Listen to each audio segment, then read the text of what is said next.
Hello and welcome to the topic derivation as one of the word formation processes. This is the last type of word formation process.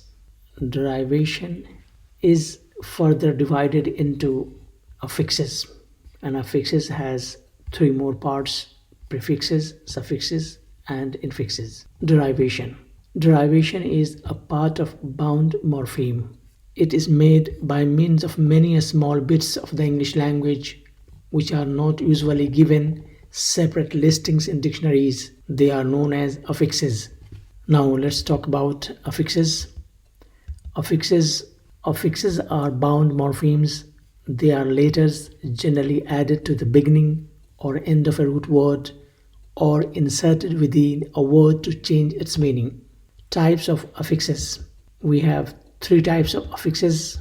The first one is prefix, second is suffix, third one is infix. Now let's talk about prefix.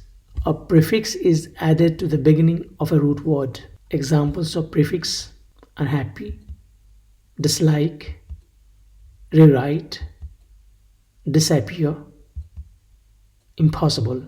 As we notice, we add to the beginning of the root word like un, dis, re, dis, and im. Now we move on to the suffix. A suffix is added to the end of a root word.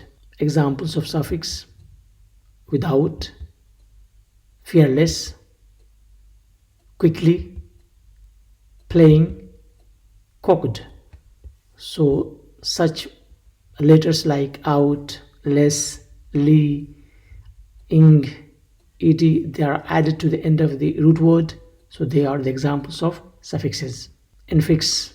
An infix is a word element, a type of affix that can be inserted within a word. Examples of infix. But before that, we have to note infixes are relatively very rare in English, but you can find them in the plural forms of some words like cupful, cupsful, a spoonful, a spoonsful, passerby, passersby. We have some more words like brother-in-law, brothers-in-law, mother-in-law, mothers-in-law, daughter-in-law, daughters-in-law. These are some of the examples of infix. Hope you understand the lesson.